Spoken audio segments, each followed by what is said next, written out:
Très heureuse de vous retrouver, mesdames et messieurs, pour la dernière émission de l'année, Info 7, c'est le dernier numéro, mais excusez un peu mon état de santé, je suis un peu grippée, mais comme je le dis toujours, le travail d'abord.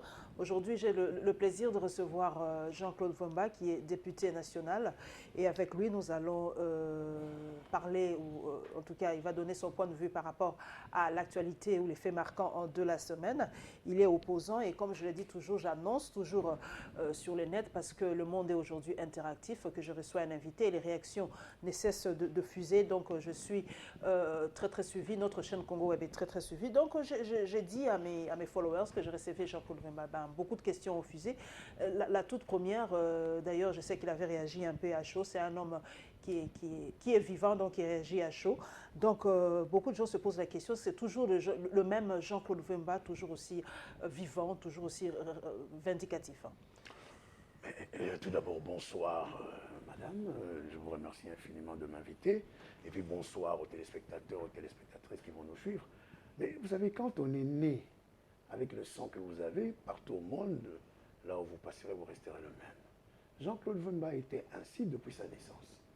Les gens qu'on a fréquentés ensemble dans certaines écoles dans ces pays le savent très bien. Je dis ce que je pense et j'ai la chance de convaincre autant.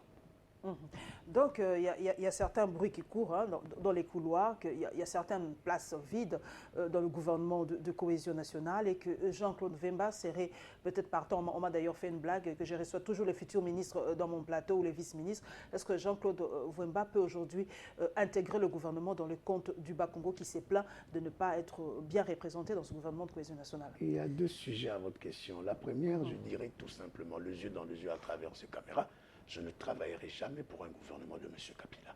Je le dis et je ne cesserai de le dire. Jean-Claude Vomba, c'est un homme de conviction.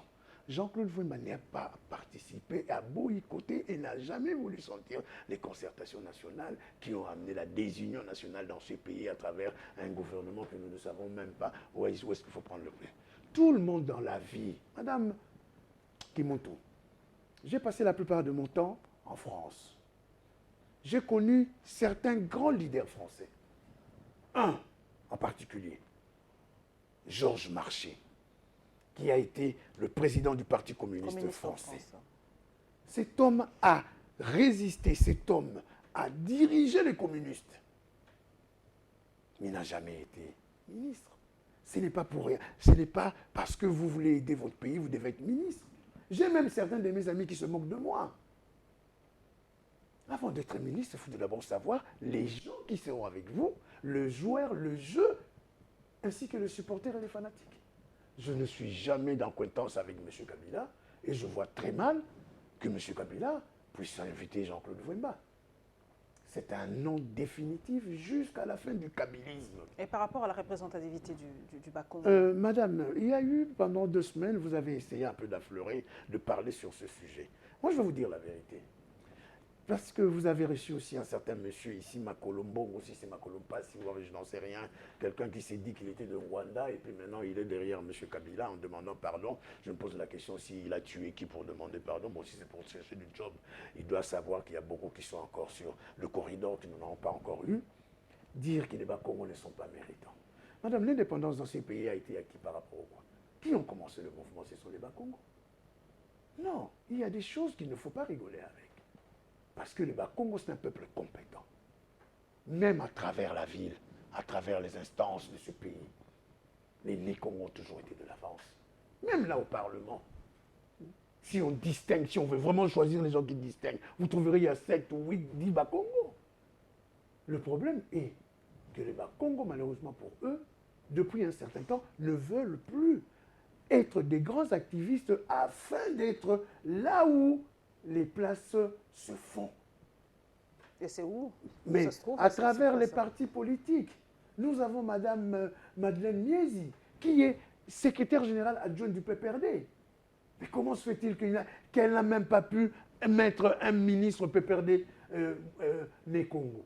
Nous avons connu le Mbouinga, nous avons connu Jean Kimbembi.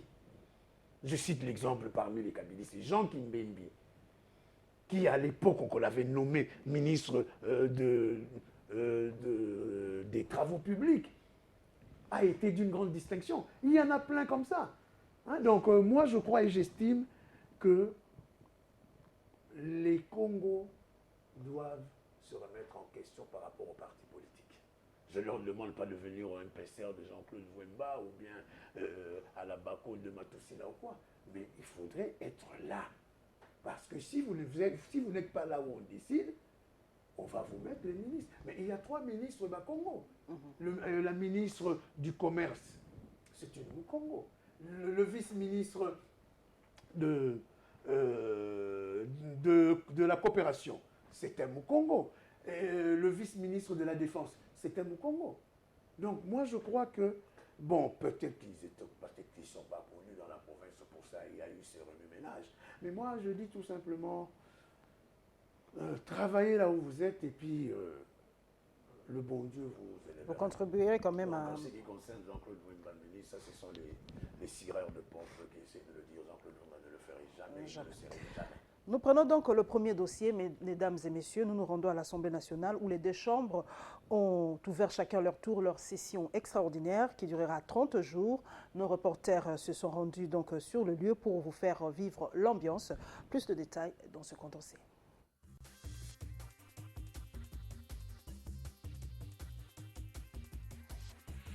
Merci, Madame la Présidente. Les vacances des sénateurs écourtées, près de 2 semaines après la clôture de la session ordinaire, les voilà rappelés à l'hémicycle du Palais du Peuple.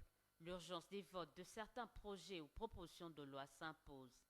Il faut dire qu'auprès de 20 matières feront l'objet d'examen tout au long de cette session extraordinaire, dont celle portant modification de la loi électorale en provenance de l'Assemblée nationale. Mais l'on ignore si ce sera un projet ou une proposition de loi. À ces sujets, le bureau du Sénat reste assez indécis. Poursuite de l'examen et de l'adoption du projet de loi portant statut du personnel de carrière des services publics de l'État. Poursuite de l'examen et de l'adoption du projet de loi portant statut des notaires. Examen et adoption de la proposition de loi ou du projet de loi modifiant et complétant la loi numéro 06/006 du 9 mars 2006, tel que modifiée et complétée par la loi numéro 11/003 du 25 juin 2011 portant organisation des élections présidentielles, législatives, provinciales, urbaines, municipales et locales. Poursuite de l'examen et de l'adoption en commission mixte paritaire du projet de loi organique portant fixation des limites des provinces et celle de la ville de Kinshasa. Poursuite de l'examen et de l'adoption après commission mixte paritaire du projet de loi de programmation déterminant les modalités d'installation de nouvelles provinces. Au regard du travail qui attend les sénateurs, le président du Sénat, Léon Kengo Adondo, a invité les élus des élus à se mettre sans tarder au travail, tout en rappelant la contrainte du temps. La session extraordinaire n'a que 30 jours. Elle est ouverte aujourd'hui le 27 et suivant la computation de délai, elle se termine le 26. Quantième à veille de quantième. Et nous devons terminer tout ce que nous avons inscrit à notre ordre du jour. À noter qu'hormis l'examen et l'adoption des projets et des propositions de loi, le contrôle parlementaire sera également au rendez-vous. Obaminaku vient couper court aux spéculations sur la présence d'un quelconque projet de loi sur l'organisation des élections dans les tiroirs de l'Assemblée nationale. Aucun texte en état d'être examiné n'est en sa possession, a-t-il confirmé. Le gouvernement et les députés nationaux Sessanga ayant retiré leur texte irrélatif. Il y a bientôt une année et demie, un peu plus d'une année et demie, un des nôtres avait cru nécessaire de déposer devant l'Assemblée nationale une proposition de loi portant modification de la loi électorale entre guillemets en vigueur. Quelques mois après, le gouvernement, de son côté, avait jugé utile de déposer devant l'auguste Assemblée 3 projets de loi séparés portant modification de la loi électorale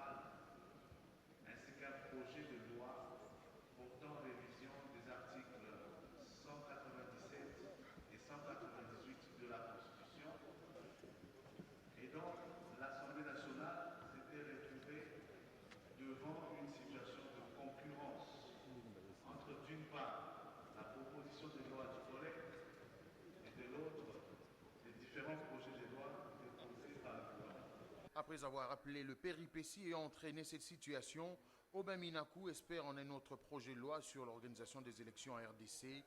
Il proviendrait du gouvernement, a-t-il fait savoir. Cette session extraordinaire veillera à l'effectivité du contrôle parlementaire conformément au règlement intérieur de l'Assemblée nationale. Elle examinera également certains projets de loi au sein de commissions mixtes paritaires, à l'instar du projet de loi portant Code des assurances. La mise en place de la Commission nationale des droits de l'homme interviendra probablement au cours de cette session extra. Cette dernière a martelé le speaker de la Chambre basse du Parlement, n'examinera pas une quelconque révision constitutionnelle.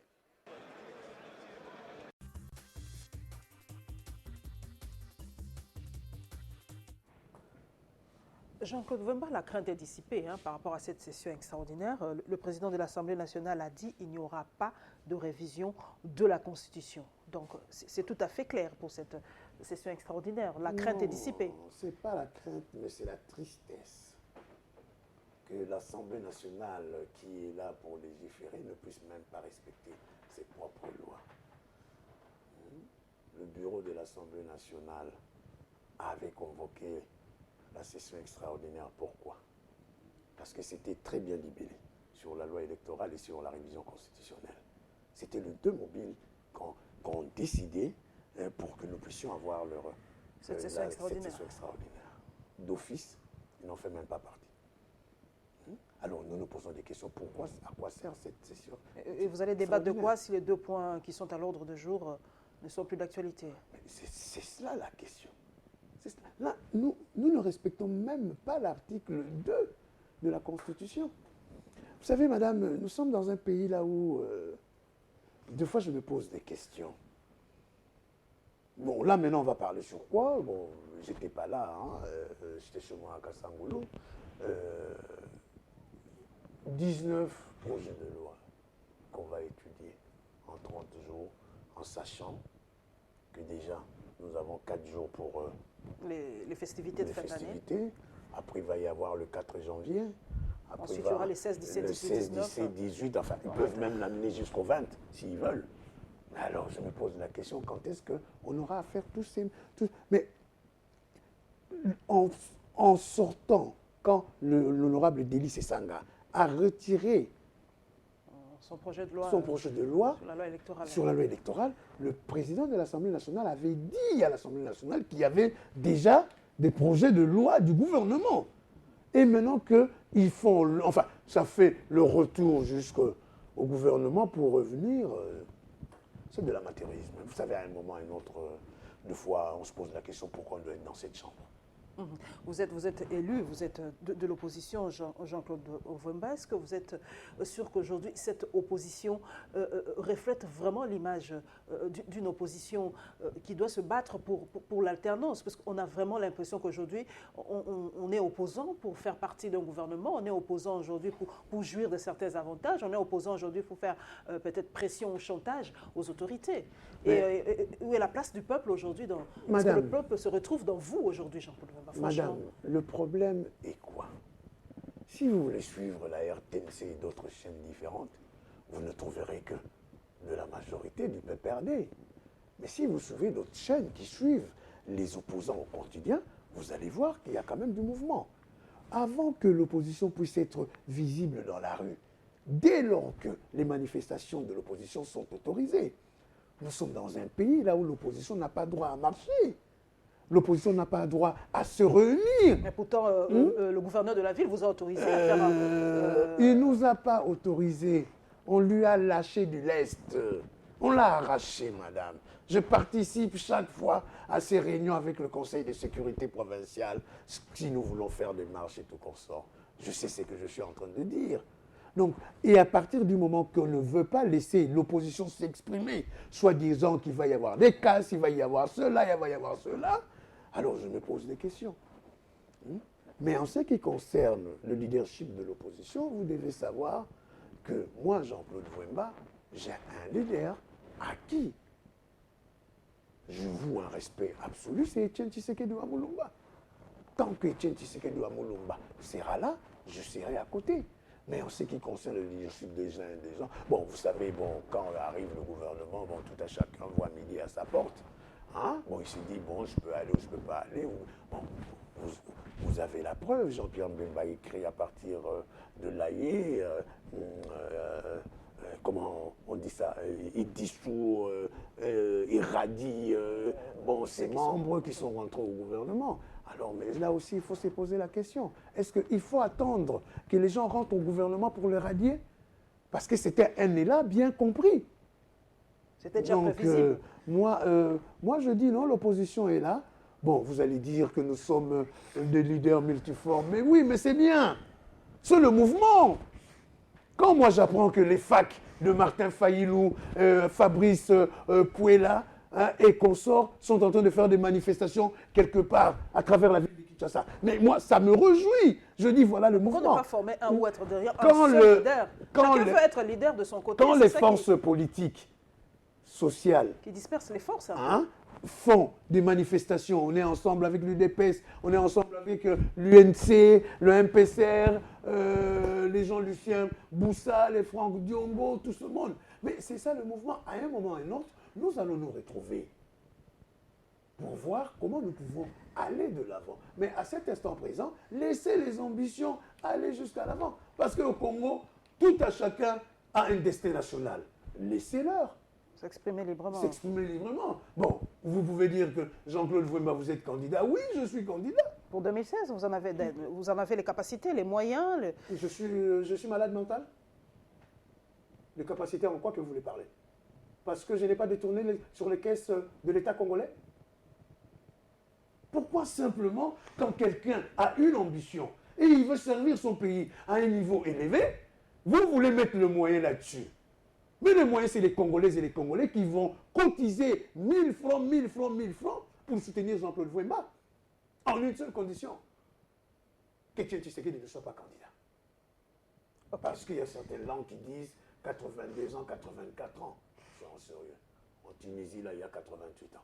On vous a vraiment tendu la perche, cette fois-ci, avec cette histoire de Tunisie. On ne tend pas la perche, parce que vous ne voulez pas... Vous avez bien récupéré certaines situations, comme maintenant il y a un président qui a 88 ans. C'est la réalité tunisienne, ce n'est pas du tout la réalité congolaise aussi. Mais Étienne Tshisekedi a toujours été là. Étienne Tshisekedi a toujours été là. Et il ne sera pas toujours là aussi. Mais pourquoi il est là pour que nous puissions nous empêcher de bénéficier à max sur cet homme? Ne fût-ce que par ses conseils. Regardez comment le pays est en train de conduire, va vers à volo. Regardez. Madame, dans ce pays, on ne peut même plus dire ce qu'on pense. Et on appelle ça la République démocratique du Congo. Vous avez peur? On vous a menacé, Jean-Claude Vouemba? Je n'ai pas peur. Dès lors que j'ai commencé la politique, en 1991, en 91, en étant président du Imper France, fait privé, je savais qu'en Afrique, pour faire la politique, il y a deux choses. Il y a le pouvoir et la mort. Alors, toutes ces histoires-là de menaces des morts, des officines de sécurité, je n'en ai rien à cirer. Je suis chez moi à Kassangoulou, le renseignement de ce pays est en train de distiller des mensonges sur moi, soi-disant qu'on m'aurait envoyé 300 000 $ par quelqu'un pour qu'on cite le nom Moïse Katumbi, pour que je puisse disposer à tous les députés de l'opposition pour aller chahuter, huer le chef de l'État. Moi qui suis chez moi en Kassangoulou. Heureusement que les gens m'ont appelé. Et plus tard encore, ce sont les mêmes personnes qui disent que Jean-Claude Vouemba, on l'aura, tout simplement parce qu'à Kassangoulou, pour envoyer un camion remorque, pour envoyer un tracteur, pour le balancer dans les ravins, c'est quelque chose de facile. Mais je les attends. Ok. Nous prenons d'ailleurs, donc, comme vous avez cité le nom de Moïse Katumbi, nous allons maintenant entrer vivement dans ce dossier. Comme vous le savez, ces réactions de Moïse Katumbi ont provoqué beaucoup de remous lors de son retour à Lubumbashi, chef-lieu du Katanga, un discours plein de métaphores qui fait couler beaucoup d'encre et de salive. Malgré la fin des concertations et la formation du gouvernement de cohésion nationale, le dialogue national s'invite toujours au débat. La rédaction de Congo Web a retenu pour vous la réaction de l'UDPS. Suivant.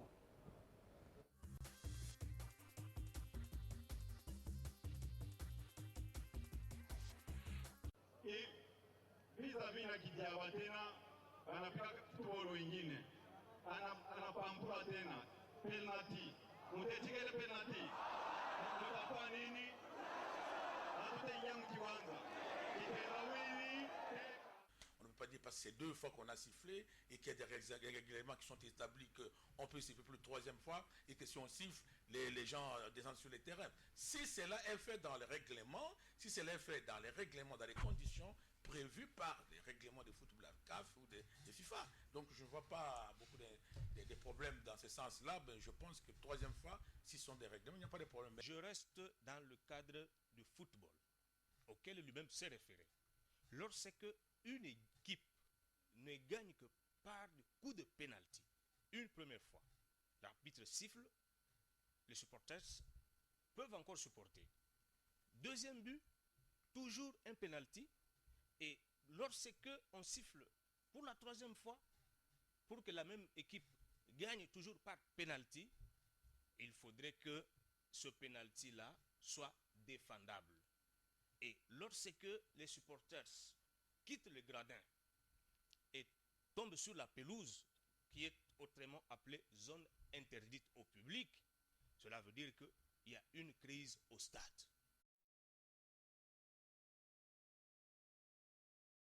D'abord, M. Tshisekedi n'était pas à Addis Abeba quand on a signé l'accord cadre d'Addis Abeba. Il n'était même pas représenté. Le dialogue reste incontournable à l'Union pour la démocratie et les progrès sociaux. Depuis Bruxelles, Étienne Tshisekedi demande par une correspondance à Martin Kobler de convoquer en urgence ces dialogues. Pour Joseph Kapika, Étienne Tshisekedi tient à l'application stricte de l'accord cadre d'Addis Abeba.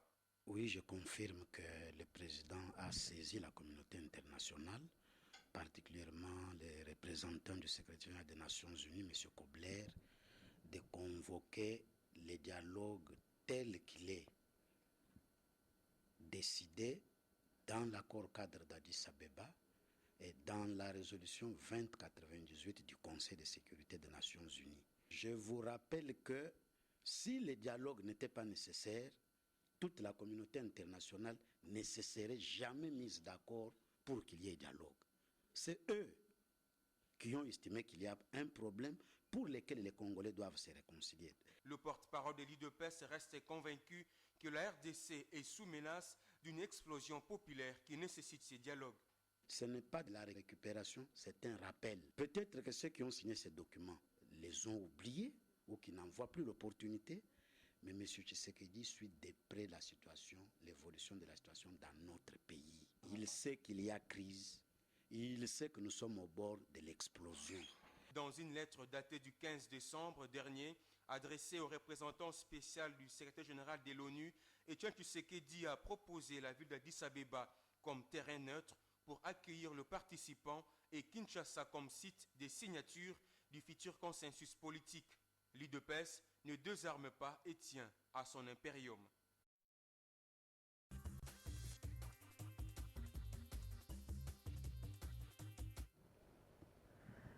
Jean-Claude Vemba, 3e pénalty. Ces métaphores de Moïse Katumbi a soulevé beaucoup d'encre de salive, beaucoup de réactions de part et d'autre. Chacun comprend ça de sa manière, une Bible, 1000 interprétations. Alors, quelle est l'interprétation de Jean-Claude Vemba par rapport à cette métaphore de Moïse Katumbi? Ce n'est pas l'interprétation de Jean-Claude Vemba. Jean-Claude Vemba va vous dire ce qu'il pense. Tout d'abord, il faut connaître le peuple katangais. Le peuple katanga est toujours un peuple très uni par rapport au peuple Mukongo. Les mariages en font des exemples. Le peuple katanga a toujours eu, c'est ce qu'on appelle parler en parabole. Qui a commencé en premier? C'est le président de l'Assemblée provinciale, l'honorable Kyungu Wakongunza Gabriel, a dit de sa mémoire politique. Il n'a jamais vu un leader politique avoir autant de monde dans la ville de Lubumbashi. Donc, ce qui voulait dire, tous ceux qui sont passés, personne n'avait fait comme venait de faire Moïse Katumbi. Le gouverneur de la ville, de la province du Katanga dit le premier pénalty. Le premier pénalty voudrait dire 2006. Pourquoi c'est caché? Qu'en 2006, Jean-Pierre Bemba était parmi les gens qui peut-être avaient gagné les élections. Le second pénalty, c'est en 2011. Là, vous savez, jusqu'à ce jour, il y a un contentieux électoral, nous ne cessons de le dire. Etienne Tshisekedi a été vainqueur. Et maintenant, par rapport aux flagorneurs qui veulent encore la révisitation constitutionnelle de tout ce monde, c'est pour cela que Moïse Katumbi leur dit 2016, il doit y avoir l'alternance. L'alternance doit. C'est tout ce que Moïse Katumbi a voulu dire dans le terme footballistique. Et puis il prévient.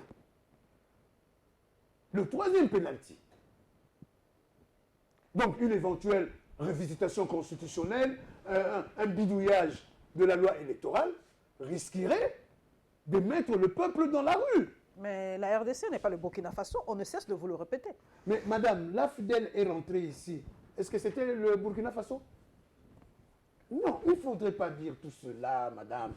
Hein? Comparaison n'est pas raison. Mais c'est ça. Moi, je dis toujours, nous avons vécu des choses ici dans ce pays qui nous affaiblit, qui nous appauvrit jusqu'à ce jour. Nous avons connu des pillages. Le soulèvement, ce n'est pas forcément dire aller déguerpir un président de la République.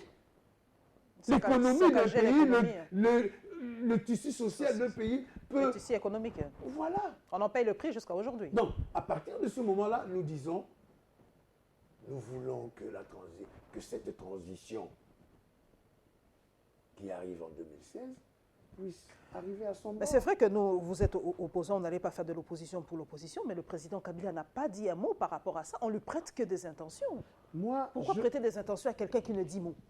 Alors, madame, vous ne me suivez pas souvent.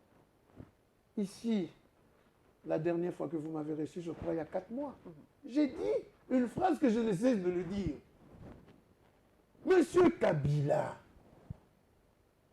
au mois de juin 2012, recevant vos collègues de la presse internationale, avait sorti une phrase de sa bouche. Il a donné sa parole d'honneur de militaire supérieur de FARDC qui ne sera pas candidat pour un 3e mandat, il ne revisitera jamais la Constitution. Mais moi, un président de la République qui tient ses propos pareils par rapport à la presse internationale, pourquoi vous voulez lui chercher de poux?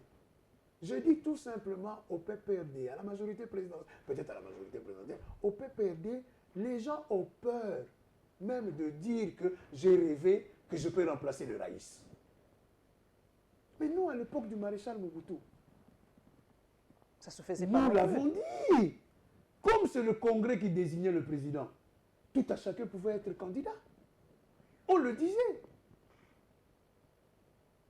Mais dans le coulisses, tout le monde souhaite que M. Kabila s'arrête. En 2016, c'est la Constitution. On n'a même pas besoin d'extrapoler sur ça. Vous parlez d'alternance. Est-ce que dans l'opposition congolaise, il y a cette alternance-là aujourd'hui? Est-ce que vous représentez vraiment cette alternance, Jean-Claude Wemba? Madame, je ne sais pas. L'opposition congolaise est multiforme. Je venais de vous le dire.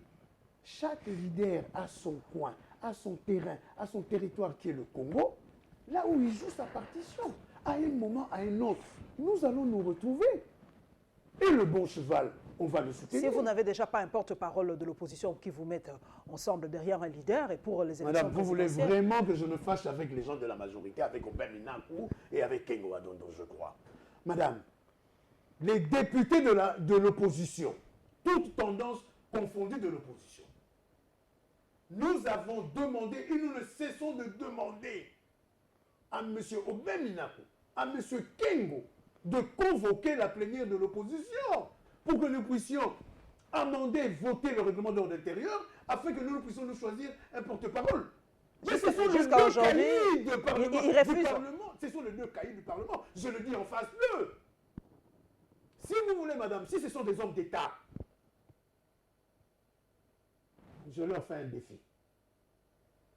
Monsieur Kengo, Monsieur Minakou, invitez la plénière de l'opposition parlementaire dans une semaine. Si vous ne le faites pas, on comprendra parce que vous ne voulez pas que quelqu'un d'autre, après le 15 décembre, la messe de M. Kabila au Palais du Peuple, que le porte-parole ne vienne pour lui aussi puisse faire l'état de la nation de l'opposition. Par rapport au dialogue, Jean-Claude Femba, vous êtes pour un autre dialogue national comme le prescrit l'UDPS? Le mouvement du peuple congolais pour la République, le MPCR, a déjà donné sa position depuis longtemps. Le dialogue dans ces pays sonne creux. Le dialogue dans ces pays signifie beaucoup d'interprétations inutiles. Nous avons toujours occasionné, c'est ce que nous appelons le recadrage institutionnel. Parce que nous devons aller aux élections, mais dans la sécurité. Pas dans la malice, pas dans le maléfique comme font les services de renseignement de ce pays. Vouloir créer des choses derrière les gens, derrière les candidats. Mais allez-y dans un dialogue. Parce que, et puis en plus, madame, moi, j'ai toujours été en contradiction par rapport à mes frères, à mes amis de l'UDPS, que je respecte énormément, puisque je suis toujours avec eux. Mais je leur dis, vous avez en face quelqu'un qui ne joue pas dans le même tempo que vous. Même si vous vous rencontrez demain, il va y avoir des débauchages. Le mieux serait que nous puissions nous rencontrer pour que nous puissions faire ce recadage institutionnel par rapport aux élections, aux candidats et par rapport à la fin paisible de 2016 de M. Kabila. Dans le cas contraire, il y aura dialogue. Jean-Claude Vouemba ne serait pas là parce que je ne m'y retrouverai pas. Et d'ailleurs, je suis très heureux de voir que le président Vital Kamerhe de l'UNC rejoindre le MPCR par rapport à refuser le dialogue. Parce que les dés sont jetés, le gouvernement est déjà là. Donc, mais ce gouvernement, on doit passer à autre chose. Ce gouvernement fera quoi? Mettre en pratique les recommandations des concertations nationales, Jean-Claude Vouemba. Il ne faut madame, quand même pas jeter le bébé et l'eau du bain. La première chose que le gouvernement doit faire, c'est de faire revenir le Congolais au travail. Que la productivité soit là, la production soit là.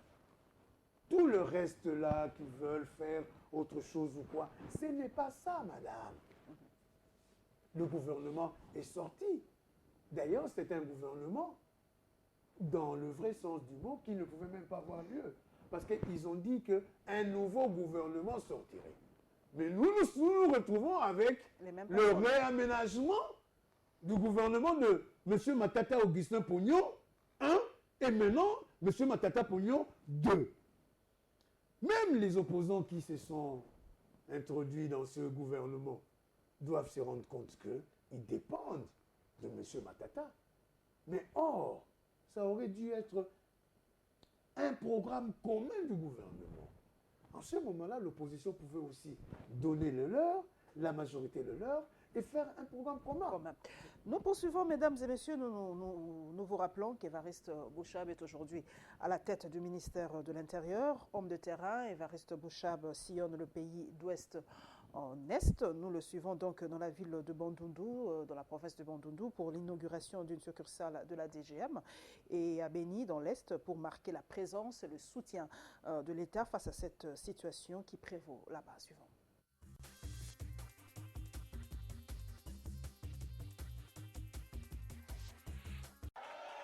Une bonne partie de la population de Béni est venue écouter le message de vice-premier ministre, ministre de l'Intérieur et Sécurité. Évariste Bouchab l'a rassuré de la détermination du président de la République à ramener la paix dans ce territoire du Nord Kivu.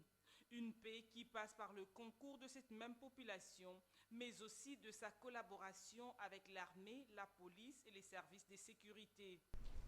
Mais pour que la paix revienne totalement, nous avons besoin de votre collaboration.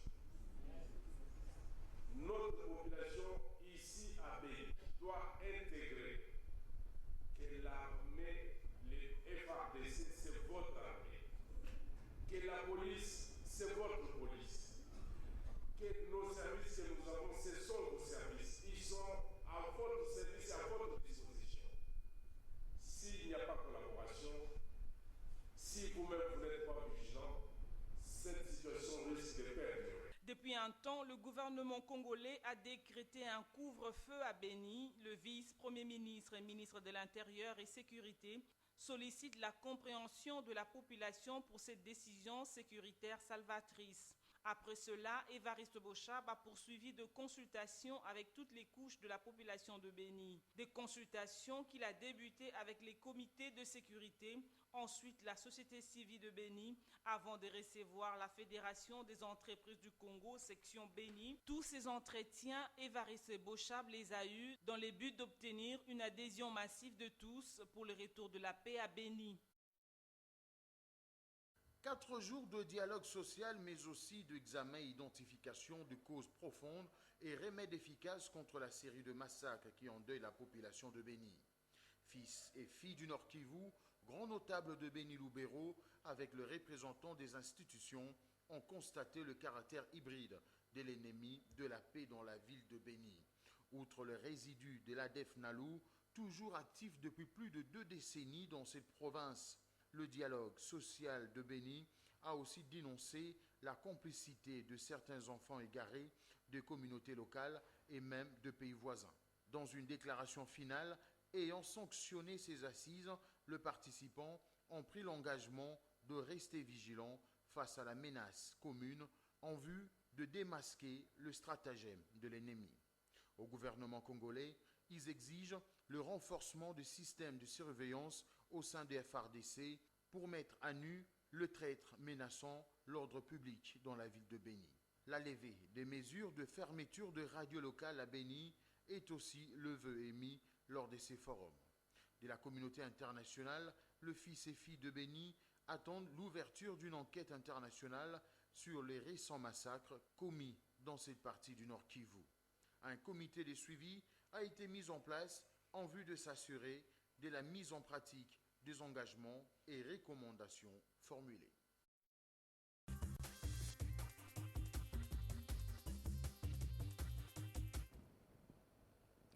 Béni, béni, béni. Si on se réveille un jour, il n'y a pas massacre, on dit Dieu merci. Alors, Jean-Claude Wimba, nous avons suivi le ministre de l'Intérieur, Évariste Bochab, qui parle de la collaboration entre la population et la police et les forces de l'ordre. Qu'est-ce que vous comprenez par ce terme collaboration? Comment la population peut collaborer pratiquement avec la police pour mettre fin au massacre? Ce que voulait dire le vice-premier ministre, ministre de l'Intérieur et de la Sécurité, c'est ce que je demande à la population maintenant d'être des délateurs. C'est de la délation, tout simplement? De la délation. C'est anticonstitutionnel ou c'est anti... C'est ça, c'est là où je suis en train de le dire. On se croirait pendant la Troisième Reich, pendant la Gestapo, là où le peuple, dès lors vous avez un problème avec lui, il vous fait sortir, que vous êtes parmi les massacreurs de Béni. Non, le problème est très profond. Les gens qui canalisaient Béni, Butembo, en commençant par le colonel Mamadou Abdallah Ndala, a été tué. Le général Jean-Lucien Baoula, pareil, ainsi que tant d'autres officiers qui savaient cerner la partie de cette région. Maintenant, il faudrait refaire le travail. Maintenant, il faudrait que d'autres filles et fils du Congo puissent le temps de s'implanter dans la région pour voir comment ils peuvent aguerrir cette affaire. Donc c'est pour cela que nous disons, parce que les gens, d'ailleurs sur le reportage vous avez entendu, qu'il y a certains fils égarés. Mais moi je veux bien que ces certains fils égarés puissent revenir, mais et les dirigeants de ce pays qui sont mêlés dans ces affaires. Parce que les gens disent qu'il y a une complicité dans la ville de Kinshasa. Et ces gens-là, où est-ce qu'ils sont? Mais qu'est-ce qu'ils tirent pratiquement? Quel est le profit politique des massacres à Béni? On ne comprend rien. On tue à Béni, on massacre les populations à l'arme blanche. Quel profit tire-t-il dans tout ça? Pratiquement, politiquement, militairement, économiquement, quel est le profit? Mais vous savez qu'on a balancé les noms des gens ici, soi-disant que ce sont eux qui étaient derrière ces affaires. Or, ces gens-là, ils ont leur famille là-bas. Le président de la République s'est rendu à Béni. À peine qu'il reprenait son avion, le massacre a repris. À se poser des questions. À ce moment-là, la MONUSCO que le gouvernement congolais déteste tant doivent commencer à faire un travail du terrain par rapport au renseignement. Parce qu'eux, ils peuvent le faire. Mais moi, je crois toujours au FARDC. Et je dis, et je le dirai, je ne cesserai de le dire. Nous avons une armée vaillante. Nous avons les hommes, les femmes militaires de ce pays qui peuvent combattre n'importe où et puis mettre à ras n'importe quel événement dans ce pays. Mais donnez-leur le moyen. Tout simplement. Tout simplement. Vous vous rendez compte qu'un militaire en guerre, si la mort le surprend par là, le lendemain matin, sa famille est déguerpie dans des camps militaires. Donnez-leur le moyen financier, le moyen logistique. Puisque le moyen humain est là. Vous savez, nous avons combien de militaires dans ce pays? Le chiffre est réel, pas le chiffre mercantile qu'on nous sort là. Il y a plus de 300 000 militaires dans ce pays. Beni Boutombo. Si on envoyait plus de 50 000 militaires là-bas, les AFDF là, ne seront pas liquidés? C'est ça le problème du gouvernement. Demain, quand il y aura un arrangement, un accord avec les ADF Nalou, là, ils vont nous faire sortir là où ils s'éterrent. C'est comme ils ont fait avec les FDLR. Ils ne savaient pas là où ils étaient. Mais juste l'accord conclu, le cessez-le-feu conclu, nous savons, les FDLR résidaient à tel endroit et ils sont à tel endroit. En dehors des FDLR, madame, il y a aussi le problème de Mbororo, à la province orientale.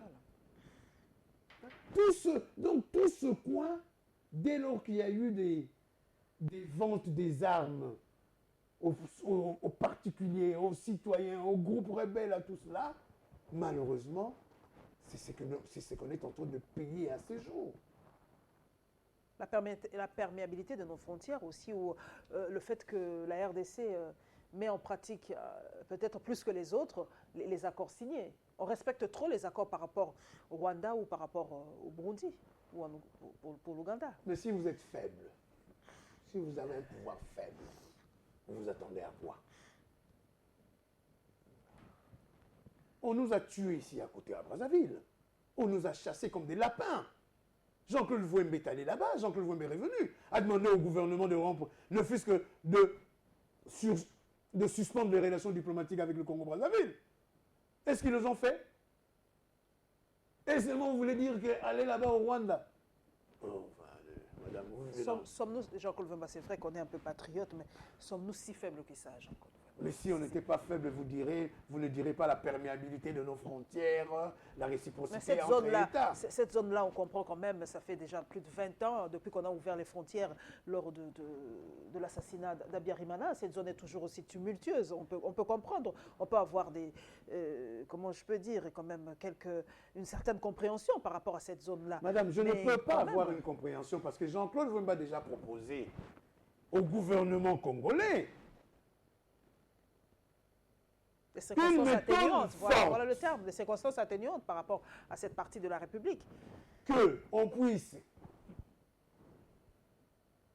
établir un mur de 162 km entre la frontière du Rwanda, de l'Ouganda et de Burundi. On est en train de casser des murs d'autre part dans le monde, nous on construirait des murs. Dans certaines régions, ils sont en train de le réinstaller. Comme en Israël. Allez, alors. Non, mais quand votre sécurité y tient, on doit le faire. Mais c'est vous qui venez de dire ici, vous venez d'utiliser une phrase très grave, madame. Si le jour s'élève et qu'il n'y a pas eu des assassinats à Béni, c'est le jour béni. C'est vous qui venez de le dire. Alors, au lieu de pleurnicher, qu'est-ce qu'il faut faire? Que le gouvernement demande à toutes les Congolaises et les Congolais un sac de ciment, de moellons, de caillasse, au moins que nous puissions nous réorganiser, parce que notre armée ne peut pas être forte dès lors qu'il y a des infiltrés. Notre police, pareil, nos services de renseignement, pareil. Or, nous devons nécessairement nous recroqueviller quelque part pour que nous puissions former les nôtres et nous pouvons casser ce mur. Mais à l'heure actuelle, si le gouvernement de la République m'entende, le mur, 5 mètres de largeur, 25 mètres de hauteur, et vous allez voir que toutes ces histoires bon, c'est assez. Parce que les pays frontaliers aussi donnent leur dose d'appui aux rebelles, aux Congolaises et aux Congolais qui sont peut-être dessus.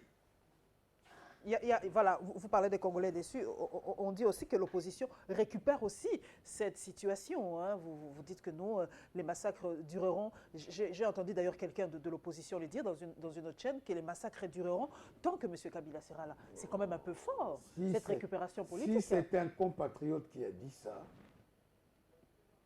alors il faudrait que je puisse savoir qui est-il, quel est son nom, et que nous puissions l'exclure dans l'opposition. On ne peut pas danser sur le malheur des Congolaises et des Congolais. Madame, moi j'ai 4 filles. Peut-être leurs maris, ce sont les jeunes qu'on est en train de tuer à Béni. Vous savez, j'ai toujours en mémoire une chanson de Mario Matanili, Mabele, qui était dans Sosoli So Magicien. Il a fait une chanson quand il est rentré chez lui en Angola.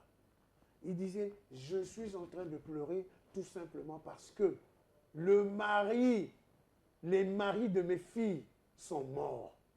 Et mes filles seront mariées à qui? C'est ce qui se passe à l'heure actuelle à l'Est du Congo.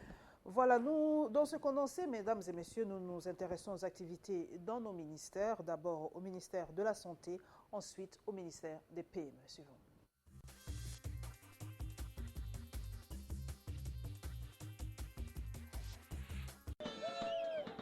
C'était une forte mobilisation à l'aéroport international de Luano. Le docteur Félix Kabange-Numbi, autorité morale de l'ECT, qui s'est fait accompagner des 6 députés nationaux de son parti.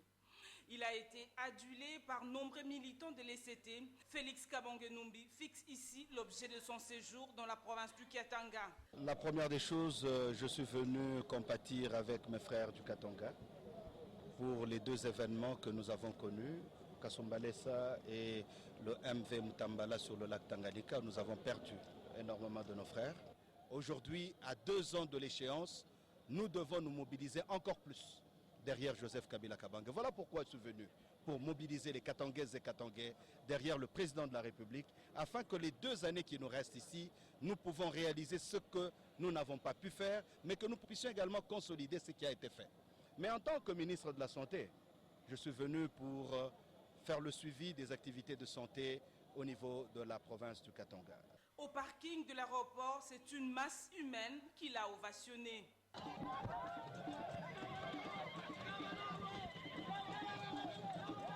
Juste après, le cortège des cadres et militants de l'ECT avait emprunté les 4 artères principales de la ville de Lubumbashi, point de chute à l'Espoir Forest.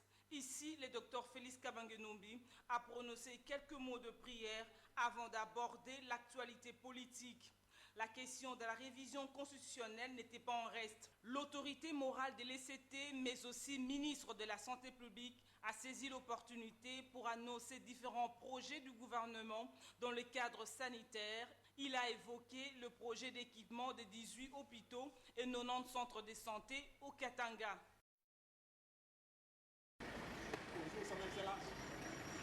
Pancras Bongonkoy reconnaît avoir été placé à la tête d'un ministère considéré dans l'opinion comme étant des moins importances. Mais pour lui, les petites et moyennes entreprises sont un ministère de développement. Le ministère des PME, c'est un méga ministère. C'est un ministère très important par lequel le développement passe. Le développement de la RDC passe par les PME, mais l'administration de ce ministère est paralysée par des conflits entre le secrétaire général, un directeur, un chef de division et un chef de bureau. Pancras Bongonkoy a réuni les 4 personnes pour résoudre le problème. À la prise de mes fonctions, je trouve un climat malsain au sein de mon administration, raison pour laquelle je suis venu réunir les agents de ces ministères, les agents de mon administration, pour qu'on essaye de revenir à un climat possible de faire marcher notre ministère. Plusieurs heures de discussion après, le ministre des PME voit son objectif être atteint. Au cas contraire, il prendra une décision. J'ai essayé de prodiguer des conseils, j'ai donné un délai pour que les calmes reviennent. Notre secrétaire général a bien acté et j'espère que dans un bref délai, le calme va revenir. Si le calme ne revient pas, nous sommes l'autorité compétente et nous allons prendre des décisions allant dans le sens de faire avancer notre ministère. Nous ne sommes pas venus nous asseoir sur des conflits, nous ne sommes pas venus régler des conflits, nous sommes venus chercher à booster les PME et les classes moyennes ignorées par la plupart des compatriotes congolais. Booster les PME et relancer la classe moyenne au pays, c'est le grand défi à relever. Le ministre Pancras Bohongo prévoit l'organisation des séminaires à travers le pays pour permettre aux Congolais de connaître ce qu'une classe moyenne.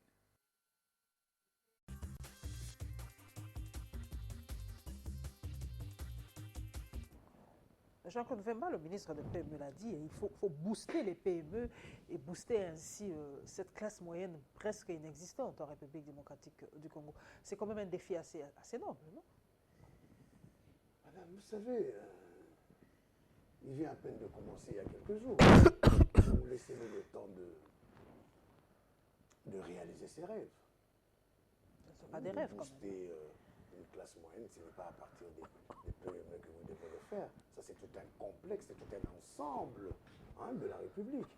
Donc, je crois personnellement que la classe moyenne doit nécessairement redevenir dans ce pays. Parce que nous avons connu la classe moyenne dans ce pays. Bon, malheureusement, avec tout ce qui s'est passé, donc, moi, je crois que il faudrait tout d'abord que les dizaines, les vingtaines des taxes qui sont en train d'être ponctionnées par rapport aux petites et moyennes entreprises doivent savoir où est-ce que tout cet argent-là va. Vous savez, même à partir d'une petite boutique, vous avez au moins 20 taxes. Taxes écologiques, taxes patata, taxes patati. Donc, à partir de toutes ces histoires, donc les gens créent des petites et de moyennes entreprises et quelques temps après, directement, ils ferment. Donc, je crois, madame, c'est tout un complexe, c'est tout un ensemble qui doivent se marier ensemble pour que nous puissions retrouver la classe moyenne congolaise. Et l'économie congolaise aujourd'hui, Jean-Claude Vemba, qui le tient en main aujourd'hui, cette économie congolaise? On a l'impression que ça échappe aux nationaux. Vous avez l'impression? Mais c'est déjà échappé aux nationaux depuis fort longtemps. Depuis fort longtemps, ce sont maintenant les expatriés qui essayent de tout arracher. Vous savez, moi, je suis... Les installations du siège national du MPCR se trouvent à Ngiringiri, à côté du marché Bayaka. Le lundi dernier, il y a eu une grève de tous les vendeurs congolais parce que les Chinois sont venus pour faire des détails comme eux. Or, la loi congolaise interdit aux expatriés de faire le commerce des détaillants. Je me souviens à l'époque où était encore le ministre Nemoyato. Il est parti dans des marchés pour faire arrêter le business des Chinois et tout. Mais maintenant, dans des boutiques, en face du marché Bayaka, les Chinois ont investi. Et ce n'est pas seulement là-bas, si on sillonne la ville. Moi, je vous donne un exemple que j'ai vécu. Même pour vendre une craie, les Chinois le font. Alors, on se pose la question, qui est détaillant et qui ne l'est pas? Mais en ce qui concerne cela, vous savez, à une certaine époque, ici, il y avait des grands. Les Kasebo, et les Ledia, et les Suluvangi, et les Lusakivana, qu'est-ce que j'en sais? Tous ces grands commerçants. Mais tous ont fermé dans ce secteur alimentaire, tout simplement parce que les Chinois, les Libanais, les Indo-Pakistanais sont arrivés en masse. Et par rapport au ministère de la Santé, c'est vrai que le ministre a été, comment je peux dire, il a repris ses fonctions, le ministre Kanumbi, le nom m'échappe un peu, le ministre de la Santé, il a repris, Kabange, voilà, Kabange Numbi, merci beaucoup, il a repris son poste, mais il a quand même bien travaillé, il a un bilan assez positif, hein, ce ministre est quand même parmi les ministres le mieux coté dans ce gouvernement, il a quand même mis fin, qu'on le veuille ou pas, à Ebola, hein, c'est vraiment un actif qui pèse dans son bilan, il faut le reconnaître. Mais dans ce pays, l'épidémie est seulement l'Ebola. Il y en a plein dans ce pays. Il y en a plein. Pour dire qu'il a mis fin à Ebola, oui, il faut le reconnaître. Que Ebola ne nous dérange pas. Mais il faut aussi reconnaître la communauté internationale qui a donné 3 millions de dollars pour commencer. Il y a eu d'autres nationaux qui ont donné de l'argent. Jean-Claude Vouemba, à travers ses prières, les Bissimbi, les Bankolo, a fait de sorte que Ebola ne dépasse pas Bouéné. Il y a beaucoup de gens. Même vous avez prié aussi pour Ebola. C'est stop, non? Donc je crois que tant que le ministère de la Santé n'atteindra pas 15% dans le gouvernement, dans le budget national, malheureusement, il y a le ministère de la Santé, de l'Éducation et de l'Agriculture.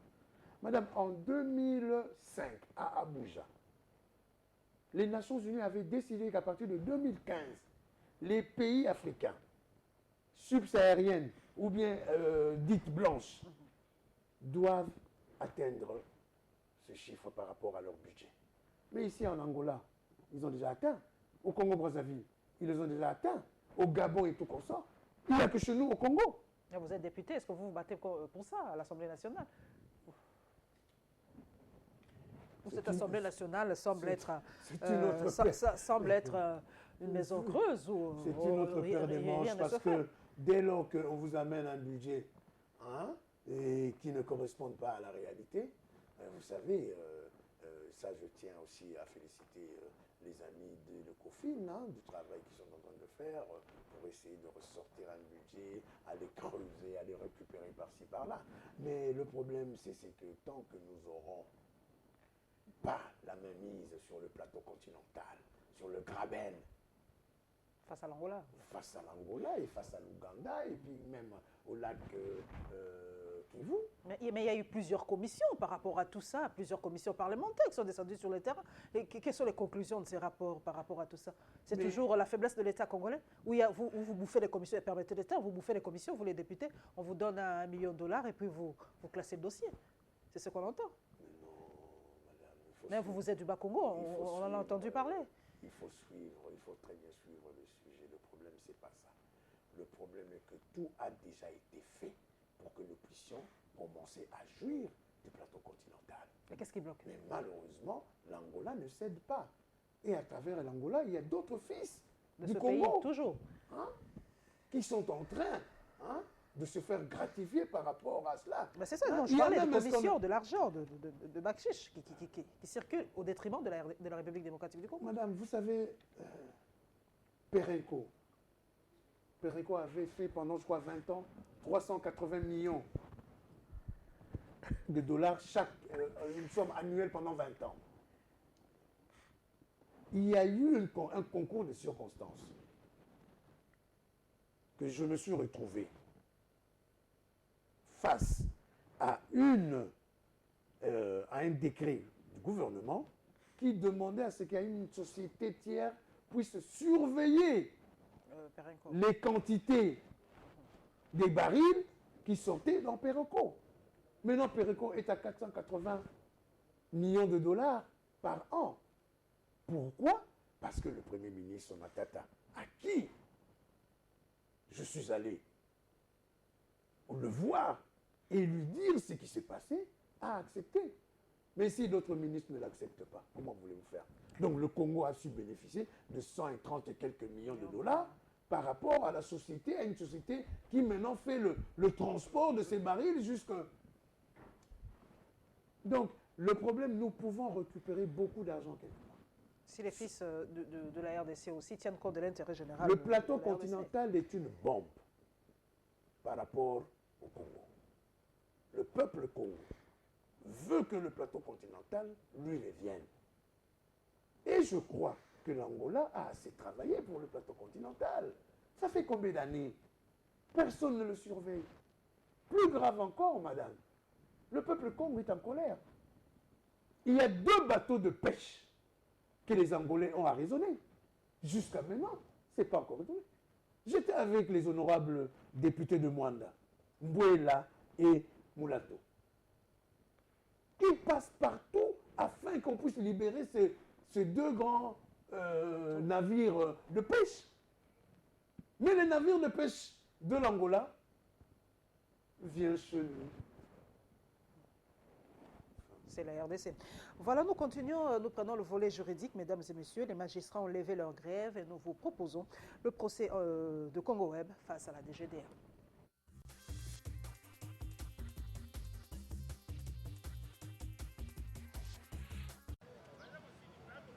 La grève des magistrats appartient désormais au passé. Les magistrats congolais doivent reprendre le travail incessamment. C'est ce qui résulte des entretiens avec le nouveau locataire du ministère de la Justice.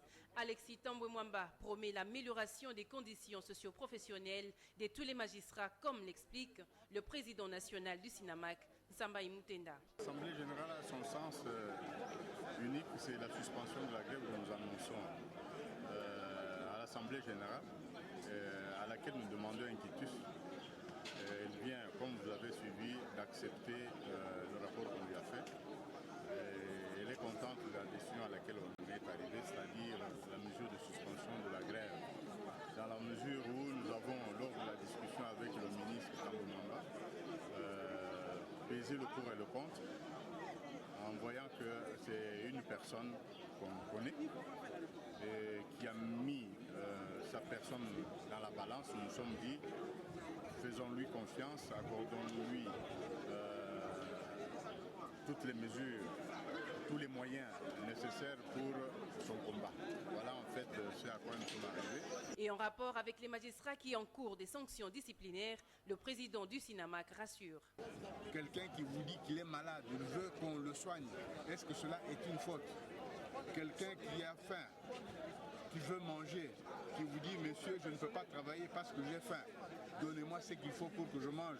Vous, vous ouvrez une action disciplinaire. Est-ce que vous êtes censé? Nous disons que ce sont des actions disciplinaires qui n'ont pas de sens.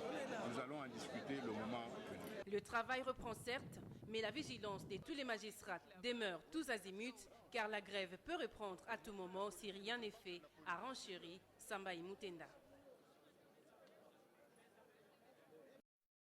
Nous sommes à la 3e audience et que nous, personnellement, notre cabinet venait d'être consulté.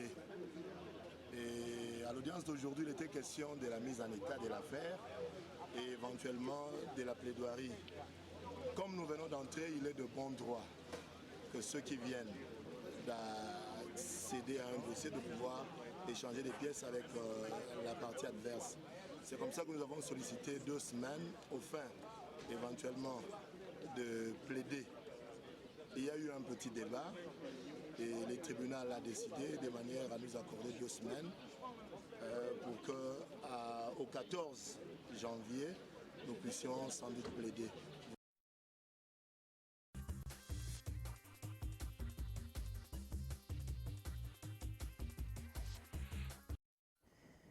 Une bonne nouvelle quand même en cette fin d'année, Jean-Claude Mvumba. Les magistrats ont quand même levé leur grève parce que ça paralysait vraiment, qu'on se le dise, ce secteur. Mais, madame, le président de la République, dans son adresse, vous le savez, avait dit que les magistrats auront 1 600 $ par mois. Mais ils ont attendu 2 ans. Il n'y avait rien. C'est tout à fait normal qu'on leur donne leur dû, avec d'ailleurs les arriérés. Puisque c'est le président de la République qui a engagé la République par rapport à leur hausse de salaire. Donc moi je dis, bon, qu'ils calment, que la République puisse leur rendre ce qui est de leur droit, tout simplement parce que, madame, la justice au Congo doit redevenir distributive. Il ne faudrait plus que la justice soit pour les forts et abominable pour les faibles. Donc à partir de cet instant-là, il faut que maintenant les magistrats puissent dire la loi. Donc ça serait bénéfique pour tout le monde, madame. Nous tous, nous passons dans des procès. Nous voyons ce que cela se font. Donc je crois qu'ils doivent avoir une indemnité viable pour ne plus se pencher à certaines pratiques Voilà. Nous revenons en politique, mesdames et messieurs. Nous vous proposons l'installation de nouveaux comités du MLC et la sensibilisation pour sauver le Congo.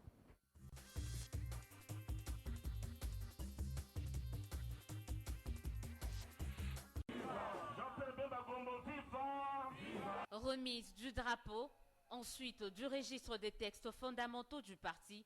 Voilà F. Bazaïba investi de son nouveau pouvoir au sein du mouvement de libération du Congo. Une cérémonie officielle et solennelle qui s'est déroulée en présence des cadres et militants du MLC, mais aussi des différentes personnalités de l'opposition invitées pour la circonstance. Tout un symbole pour ce parti qui, du coup, réaffirme son appartenance, coupant court à toute spéculation. Vous aviez constaté il y a 2 ans la léthargie au sein du parti et ceux qui se sont révoltés par rapport à cette léthargie pensaient ne plus revenir, nous les appelons. Par contre, ceux qui sont entrés au gouvernement, ils répondent maintenant à la violation de nos statuts de règlement intérieur. Ils se sont auto-exclus et même les statuts de l'opposition, je vous ai dit, les dispositions de l'article 4 du statut de l'opposition qui ne reconnaît plus leur statut de l'opposition et ce n'est pas à la veille des échéances 2016 que le MLC va pouvoir trahir le peuple. Nouvelle autorité du MLC, F. Bazaïba, après avoir fait un état des lieux de son parti, va faire celui de la nation dans la foulée de l'adresse du chef de l'État devant le Congrès le 15 décembre dernier. S'agissant par exemple de la présence des troupes onusiennes, F. Bazaïba et le MLC ont une idée claire sur la question, laquelle diverge de celle du président de la République. Nous demandons à la MONUSCO de changer la stratégie d'action, de renforcer ses capacités, mais à ce stade, le MLC ne pense pas que c'est le moment de réduire l'effectif de la MONUSCO tant que notre armée ne s'est pas encore solidifiée. Bien avant, Maître Alexis Lenga, l'un des secrétaires généraux adjoints du MLC, s'était attelé à présenter l'évolution du procès Jean-Pierre Bemba. Pour lui, faute des preuves accablantes, le chairman devrait en principe être acquitté par les juges de la CPI. A noter que cette installation du nouveau comité du MLC a coïncidé avec les saisons du parti, cher à Bemba Gombo. Tels des évangélistes en pleine campagne, les cadres et militants de Sauvons la RDC arpentent les allées du marché Bayaka. Boutiques, magasins, étalages, même vendeurs ambulants, aucune couche n'a été épargnée par le message de cette plateforme, lequel se résume à un refus de l'Office national d'identification de la population, synonyme selon Sauvons la RDC des préparatifs d'un glissement du mandat de l'actuel pouvoir. La sensibilisation semble avoir l'adhésion de la population de ce coin. Depuis 2006, il n'y a pas eu recensement. Pareil en 2011. Et maintenant qu'il nous reste 1 année et demie pour les prochaines élections, on vient nous parler du recensement. En tout cas, nous ne sommes pas d'accord. Et donc nous appuyons cette initiative de Sauvons la RDC. Nous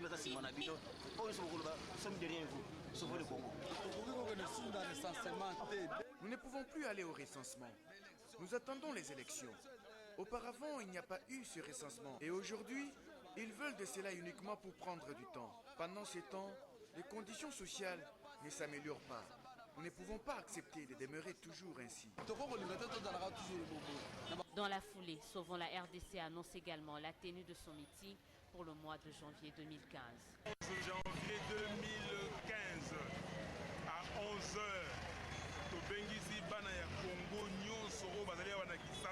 nous invitons tous les Kinois à venir au meeting. Nous allons échanger sur la marche du pays. Comment le faire sortir de l'esclavage et restaurer la démocratie. Dans l'entretemps, la mobilisation se poursuit.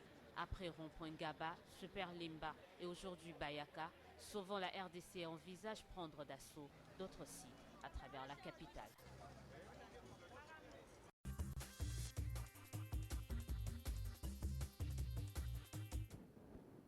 Jean-Claude Vemba, F. Bazaïba, un bon choix pour diriger le MLC aujourd'hui? Un très bon choix. Je suis généralement avare de mes compliments, mais c'est une femme combattante de la liberté, de la démocratie, de la résistance au niveau de passer comme elle dans une très bonne école comme l'UDPS et atterrir au MLC. Je crois que le Congo retiendra quelque chose de cette dame. Parce que elle a franchi les échelons petit à petit. Hein. Donc, c'est ce qu'on demande un peu aussi si j'étais au MLC, à ceux qui doivent nous diriger. Connaître un peu le cursus de ceux qui nous dirigent. C'était le choix idéal. Mes sincères félicitations et j'espère que ce que tu viens d'entreprendre, Ève, ça t'amènera assez loin pour la rédemption du Congo. Pourquoi ne pas être peut-être candidate à la présidence de la République? On rêve aussi d'avoir des femmes à la tête de ce pays. Pourquoi pas, hein? Le Brésil nous a donné l'exemple, l'Argentine nous a donné l'exemple, l'Allemagne avec Merkel, on voit la croissance économique de l'Allemagne. Pourquoi pas une femme à la tête de la RDC? Moi, j'ai vécu dans une famille là où le genre, l'égalité entre hommes et femmes a toujours existé. Ma mère était libre de faire ce qu'elle bon le semblait. Donc, moi, de ce côté-là, la femme ne me dérange pas. Au contraire, la femme doit être là pour booster les hommes. Parce que des fois, les hommes, ils ont des fois une certaine querelle stérile. L'ego, quoi. L'ego. L'ego masculin, on connaît, on sait ce que c'est. Hein. Madame, ne me fais pas ressortir votre féminisme sur les antennes de Congo Web. Non, mais c'est un très bon choix. Et d'ailleurs, nous tous, nous espérons, et nous croisons dur comme fer, que Jean-Pierre Bemba Gombo sera parmi nous bientôt. Parce que la plupart de toutes ces preuves, des témoins qu'on a pu acheter, des témoins qu'on a corrompus, se sont subitement rétractés. Il y a certains compatriotes qui sont allés dire n'importe quoi. Mais ça, c'est pas grave, vous savez. La CPI peut faire comme on l'a fait avec le président du Kenya, lever. Mais je suis sûr et certain, Jean-Pierre Bemba sera parmi nous. En 2016, peut-être. Mais pourquoi pas? Pourquoi pas? Au contraire, ça jouera encore plus par rapport à nous autres qui sommes déjà candidats. Et par rapport à la position du MLC pour la MONUSCO, on a suivi, c'est vraiment contraire à la position du chef de l'État pour le MLC. En tout cas, que la MONUSCO change simplement de stratégie, mais on a encore besoin d'elle en République démocratique du Congo. Mais madame, rien que pour les élections. Citez-moi le moyen matériel que la CENI a à avoir pour amener l'équipe, pour amener tout ce monde-là à travers le Congo. Si la MONUSCO ne prête pas ses hélicoptères, ses avions, ses véhicules et tout comme ça, soyons sérieux.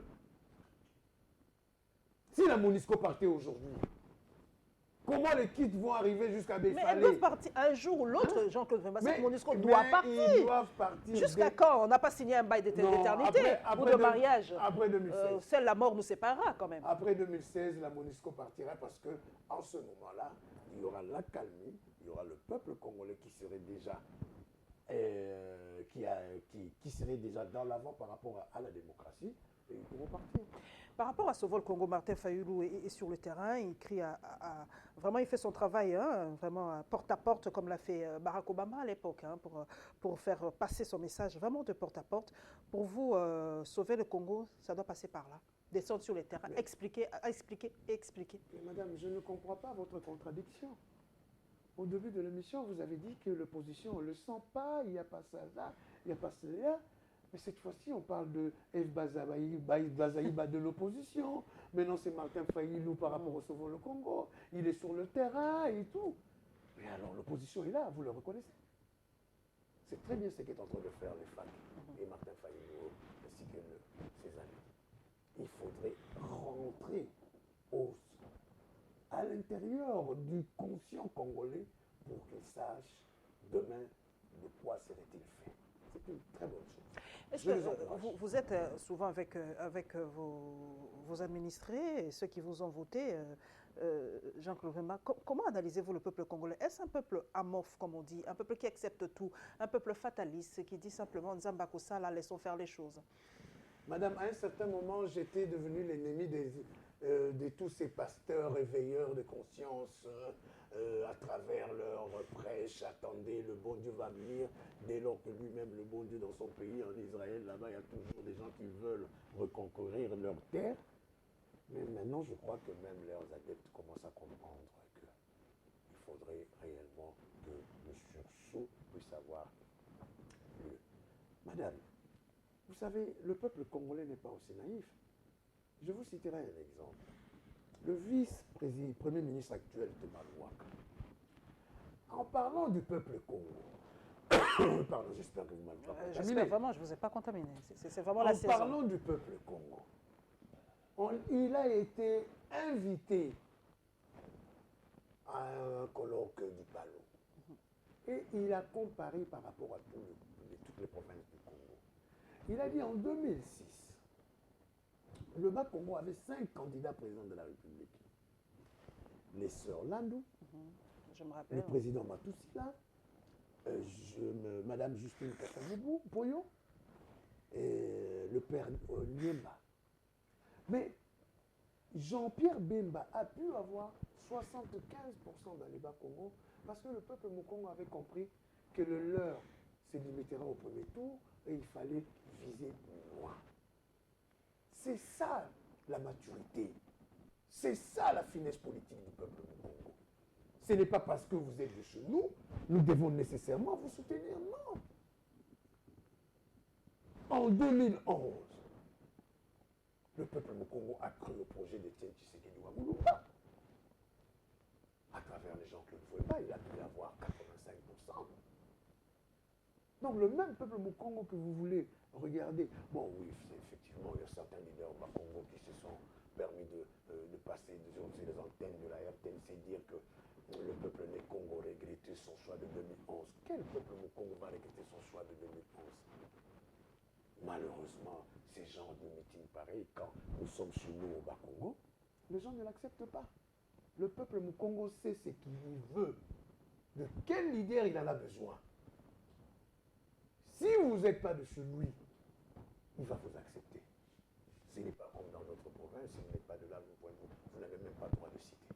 Pour qui vous venez d'avoir, c'est encore un Mukongo qui est allé se faire élire au Kivu, Kondevila Kikanda. Donc, madame, le peuple Mukongo, c'est un peuple transparent.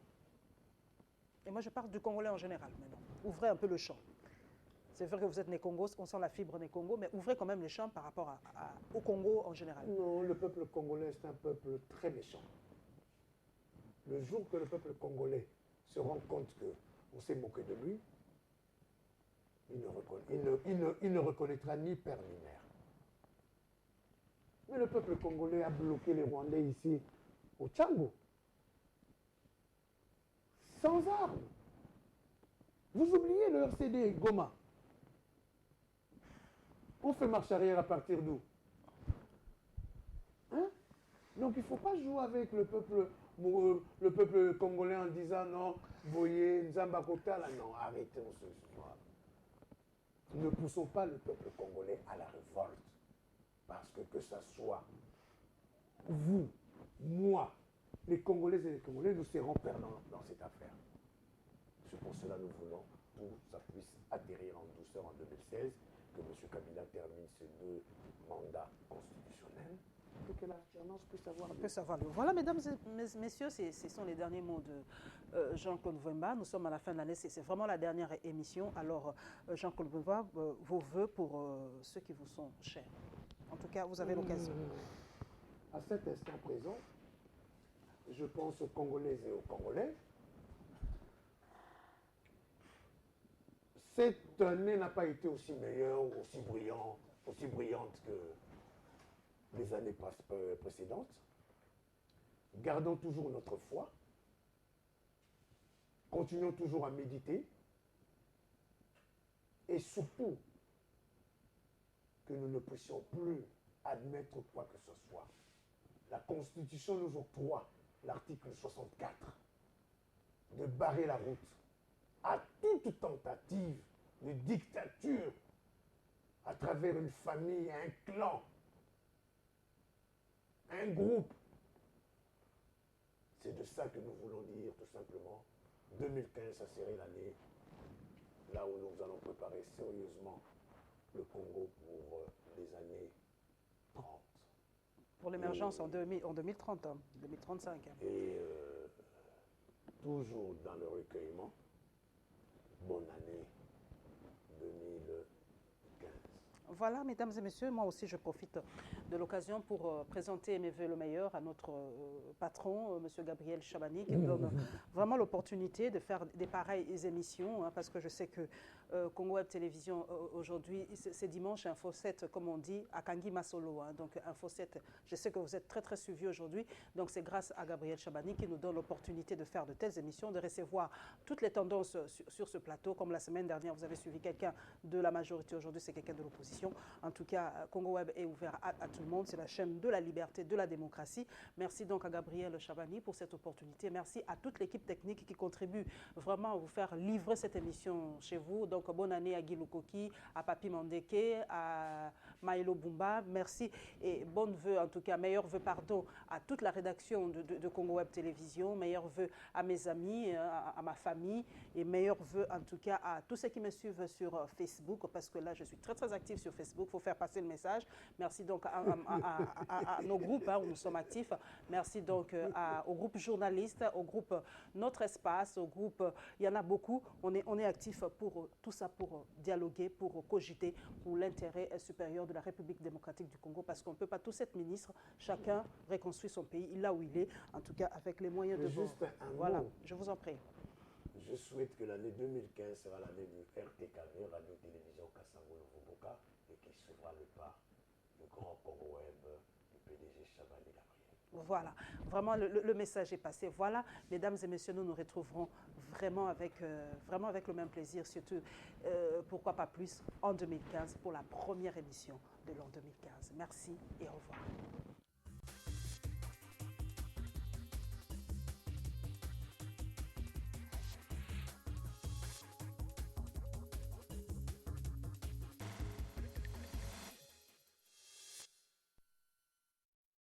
Nouveau chez iBurst Africa.